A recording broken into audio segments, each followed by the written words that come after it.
Assalamualaikum warahmatullahi wabarakatuh. Bismillah, alhamdulillah, wassalatu wassalamu ala rasulillah Muhammad bin Abdillah wa ala alihi wa sahbihi wa man tabi'a sunnatahu wa ihtada bi hudahu amma ba'du.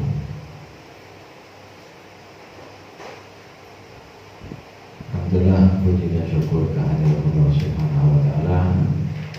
Mana kita masih diberi sehat, panjang umur, dan semoga kesehatan dan umur dilakukan oleh Allah Subhanahu wa taala fi taatillah wa fi taati Rasulillah sallallahu alaihi wasallam. Amin ya rabbal amin.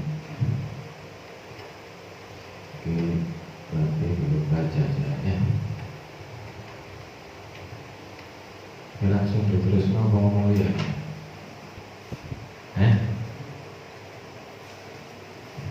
Alhamdulillah, kita berada pada akhir bulan Rabiul Awal ya.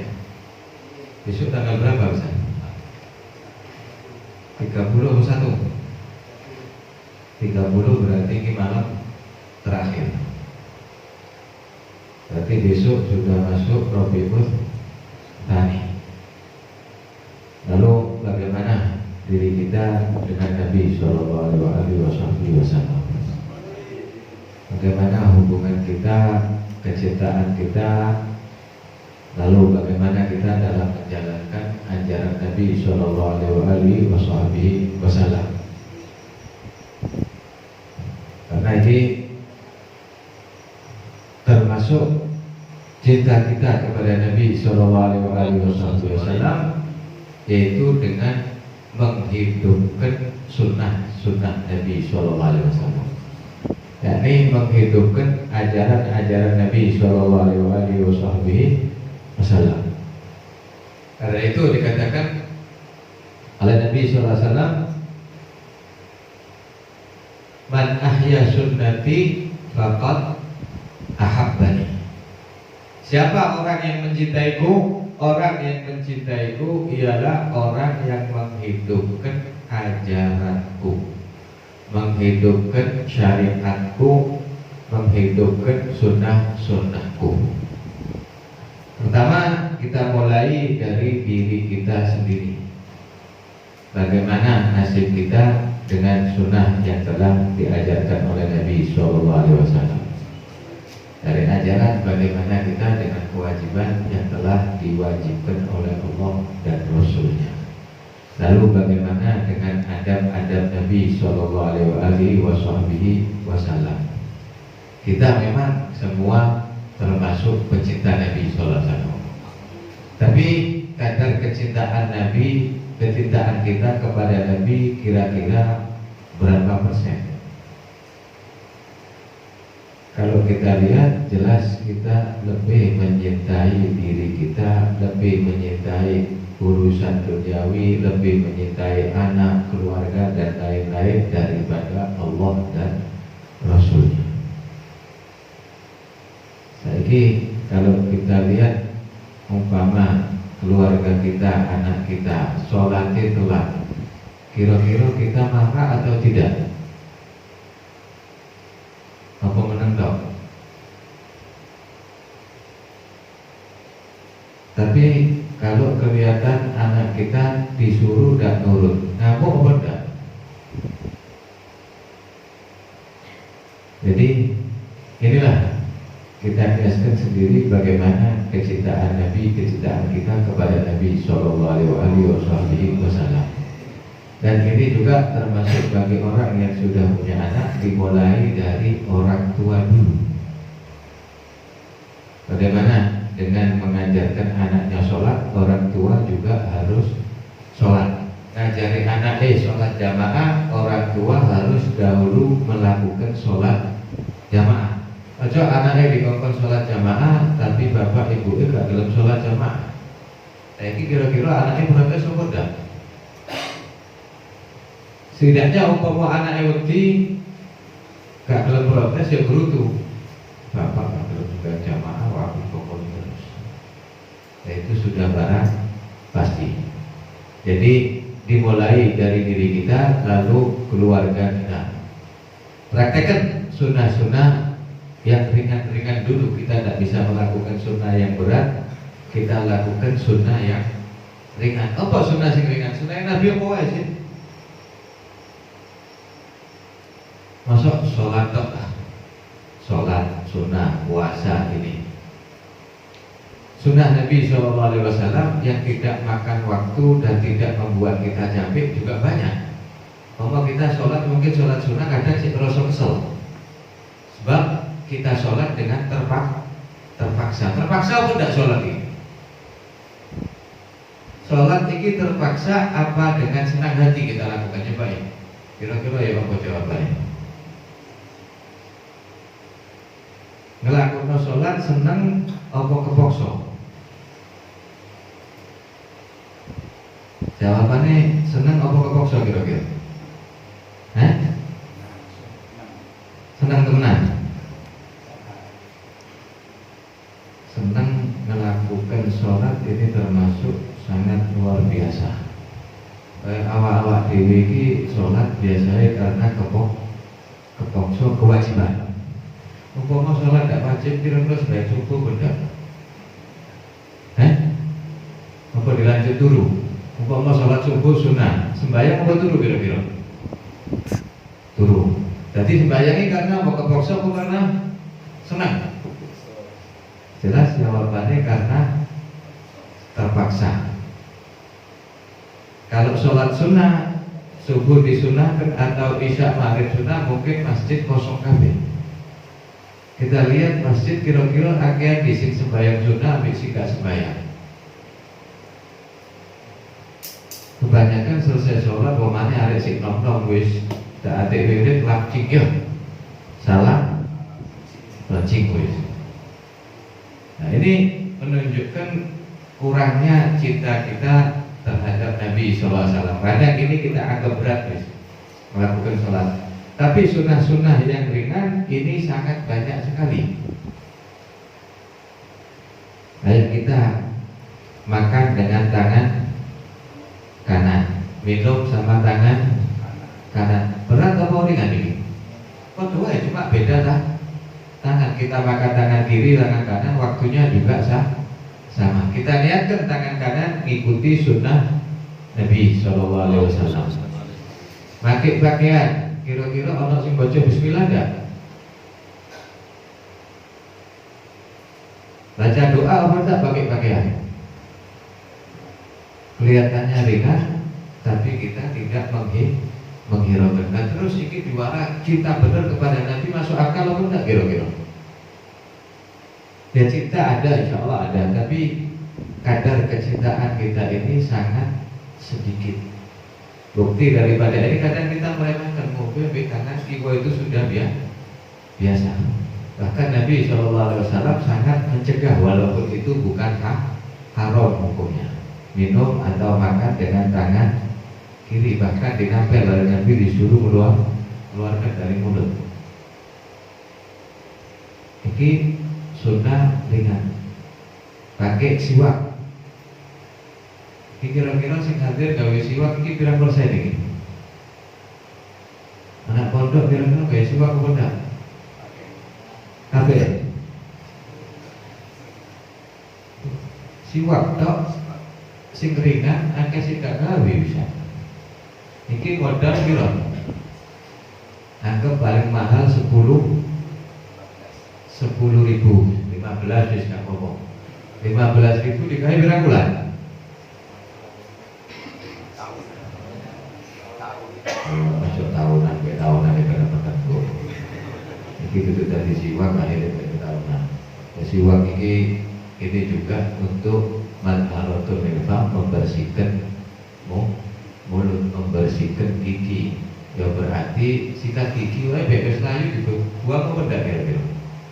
Boleh kami terus lah. Kasih waktu lebih lagi.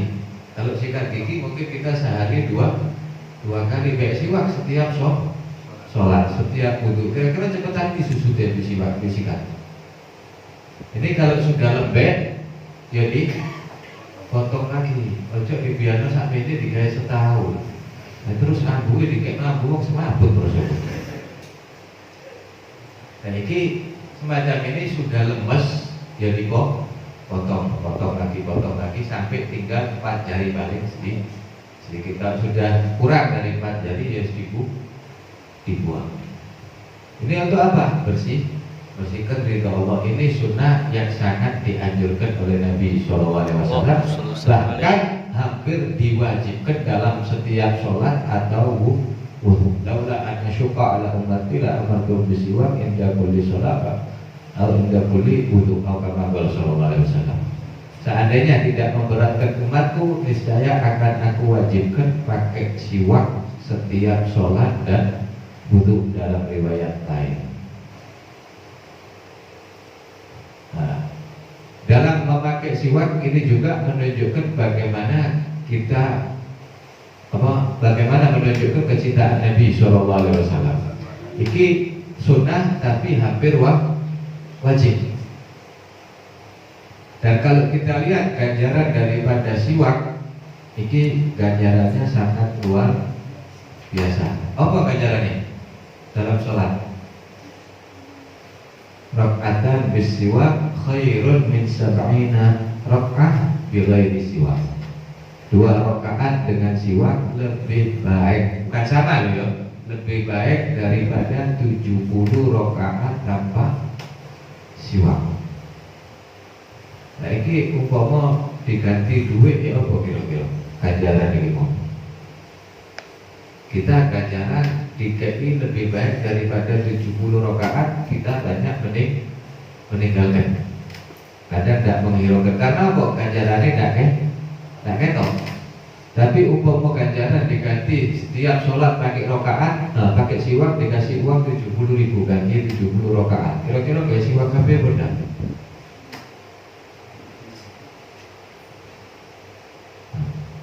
Kita bayangkan kita sholat tarawih saja 20 rakaat delek jamaah musola atau masjid paling cepat kamu doh. Kira-kira sembahyang tarawih sampai 2 jam harus sing hadir apa enggak ini? Ini sholat tarawih cuma 20 rakaat tambah witir 23. Nah ini dengan siwak lebih baik daripada 70 rakaat kita banyak tidak menghiraukan. Karena itu ini pentingnya kita dalam mengamalkan sunnah daripada sunnah Nabi SAW.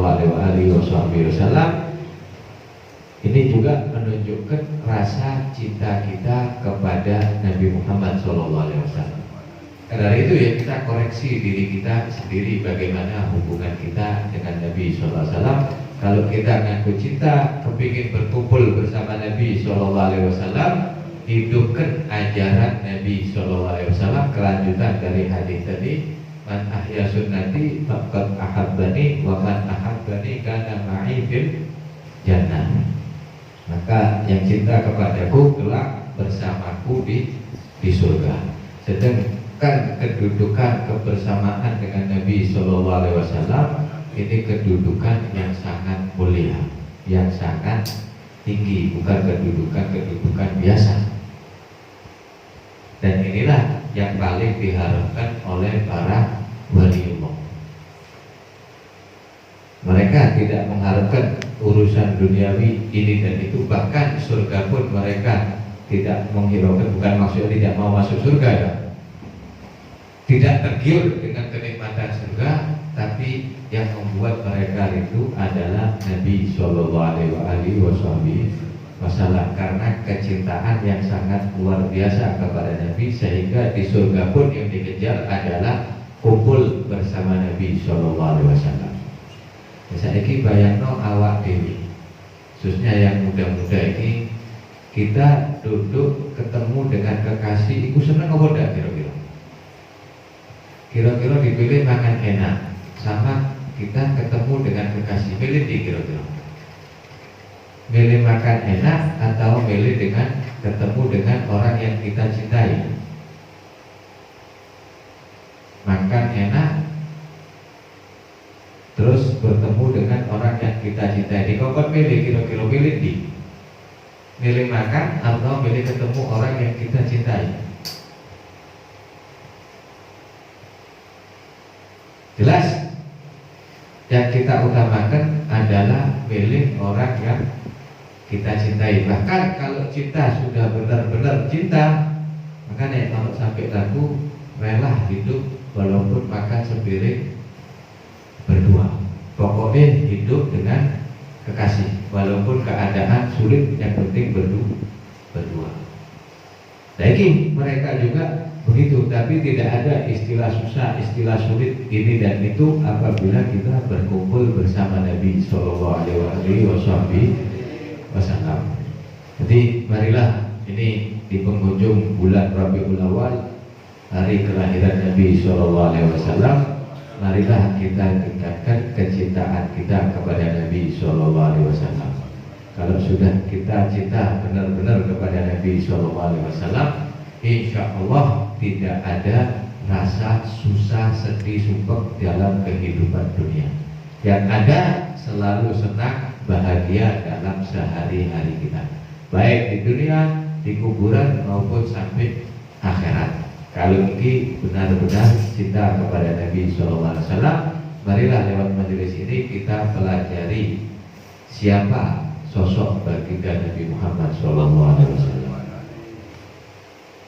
Kita beli kitab mungkin sulit, uang banyak, tapi sekarang sudah dimudahkan dengan lewat apa? HP. Insya Allah HP kita orang sih gak duwe Android. Pak Munadi pun saya kira walaupun wis tua ya sehingga bisa dia. Dia nggak tahu HP murah saya kita berdua tambah HP Android. Nah ini kan ini sebenarnya kecanggihan ini untuk memudahkan kita, tergantung yang pakai. Kalau kita pakai jelek-jelek, kita pakai baik, bisa jadi baik. Ya kita lihat untuk yang baik-baik. Sejarah kita tinggal klik buka sejarah Nabi Sallallahu Alaihi Wasallam. Tapi delok siapa yang menulis. Kok kadang kayak yang tulis bukan orang Islam, pikir lebih bahaya mana? Ya kita tanya kalau nggak tahu bagaimana sejarahnya Nabi, bagaimana insya Allah banyak. Tergantung diri kita mau atau tidak. Kita hidup di dunia kalau kepingin senang, ya dekatkan diri kita dengan Nabi Shallallahu Alaihi Wasallam. Insya Allah hidup akan selalu bahagia. Hubung ini malam terakhir kita niatkan yang hadir di sini, kita niatkan untuk selalu mengamalkan ajaran-ajaran Nabi Shallallahu Alaihi Wasallam. Semoga dengan niat yang sholihah akan dimudahkan jalannya oleh Allah Subhanahu Wa Taala. Dan bisa kita menjalankan yang berat-berat, sunnah dan sholat atau sunnah puasa belum bisa. Kalau bisa ya alangkah baiknya ya sunnah-sunnah yang ringan-ringan dulu. Itu tadi yang kita katakan, makan dengan tangan kiri, masuk rumah kaki kanan, keluar kaki kiri, ke masjid pakai pakaian, sebelum tidur baca doa, sesudah tidur baca doa, masuk kamar mandi kaki kiri, keluar kaki kanan. Ini hal-hal yang mudah, biasakan hal-hal yang sedemikian. Kalau kita lihat sahabat para nabi bagaimana mereka sangat-sangat mencintai Nabi Shallallahu Alaihi Wasallam. Apa yang dilakukan oleh Nabi, mereka selalu mengaku. Bahkan Nabi Shallallahu Alaihi Wasallam dalam riwayat memakan buah semangka. Salah seorang aulia, beliau tahu Nabi Shallallahu Alaihi Wasallam makan buah semangka, tapi beliau tidak makan. Kenapa? Karena tidak tahu bagaimana caranya Nabi Shallallahu Alaihi Wasallam makan buah semangka tersebut.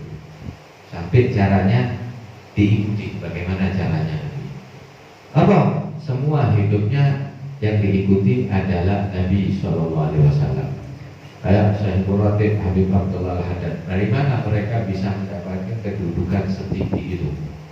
Dan ini termasuk salah seorang wali kutub yang paling lama menjabat jabatan kutub, kedudukan kutub di sisi Allah, yakni pemimpin para wali. Min sunnatin sannahan Nabi Shallallahu Alaihi Wasallam, tidaklah sunnah yang telah disunnahkan Nabi Sallallahu Alaihi Wasallam kecuali aku telah melakukan sunnah Nabi Sallallahu Alaihi Wasallam. Jadi sunnah yang dilakukan Nabi dijalankan semuanya, kecuali sunnah yang rambut panjang. Nah, rambut panjang ini beliau bukan tidak mau menjalankan, tapi takut disalahgunakan oleh orang Nah, saiki yang kita lihat sing rambut dawa iki arek napa wong tuwa? Kita lihat sing rambut dawa kebanyakan korak apa wong alim? Jarang orang yang ulama alim yang rambutnya panjang. Dan ini takutnya disalah gunakan. Beliau tidak mengamalkan kecuali akhir hayatnya. Mau meninggal dunia, akhir hayatnya baru dipanjangkan. Jadi semua yang telah dilakukan Nabi dilakukan oleh beliau radhiyallahu taala anhu. Nabi ini cuma urusan rambut, tapi semua sunnah dijalani. Nah ini coba juga kita pelajari sedikit tentang sunnah-sunnah Nabi Sallallahu Alaihi Wasallam. Dan segala yang disunahkan oleh Nabi itu pasti membawa faedah yang sangat luar biasa buat diri kita. Segala ajaran, bukan cuma sunnah saja. Kewajiban, baik kewajiban ataupun sunnah pasti faedah. Yang terakhir kayak masalah sholat merupakan kewajiban. Dalam sholat itu faedah lahiriah banyak apa enggak? Faedah lahiriah itu sebenarnya sholat merupakan olahraga yang paling bagus. Orang kalau sholatnya kena sesuai dengan aturan, gerak-geriknya, rukuknya, sujudnya kena, tak kayak ayam nyucuk tok sujudnya, ini insya Allah badan akan sehat. Ini lebih mengalahkan olahraga-olahraga yang lain.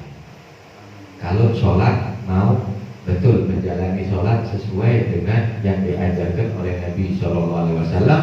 Sallu kama ra'aitumuni usolli. Sholatlah seperti kalian melihat aku sholat. Bagaimana cara sholat Nabi SAW? Ini insya Allah tidak perlu olahraga yang lain. Insya Allah badan bakal sehat. Sholat kita yang kita lakukan dan cepat selesai. Sholat takbir rukuk cepet-cepetan, cepat selesai. Kadang makmum imam baru ngadeg di sini. Akhirnya tidak sih kono. Sujud imam baru berdiri di sini. Ya kok doa kok. Kon masih berdiri di sini, ya tetap salamnya ikut imam. Coba sholat kita perbaiki, insya Allah semua akan menjadi baik. Yang kita mohon kepada Allah Subhanahu Wa Taala berkat bulan kelahiran Nabi Shallallahu Alaihi Wasallam, semoga kita semua bisa menjalani, menghidupkan ajaran-ajaran Nabi Shallallahu Alaihi Wasallam, menghidupkan dalam diri kita dan keluarga kita semua. Amin ya rabbal alamin. Allah menja'alnya mana hadza jam'an marhumah qala min ba'di tafarruqan ma'suma wa la taj'al minna wa la ma'ana wa la fina syaqiyan wa la mahruma.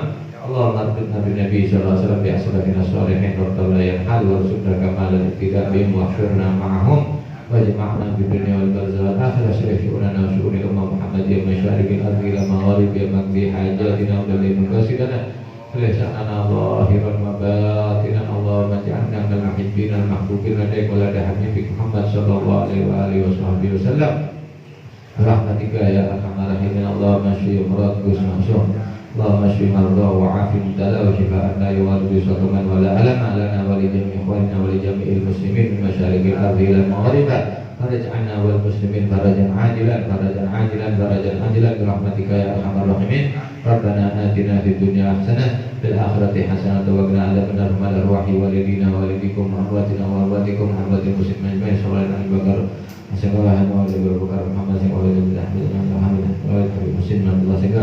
Muhammad Haji Anwar Nazah walidayhi wa ikhwani wa usulihim wa quluihim an Allah ta'ala birrahmah wal maghfirah istul jannah harijana wal muslimin. Ikhtimana bil husna wa bil afiyah ila hadratin Nabi sallallahu alaihi wasallam.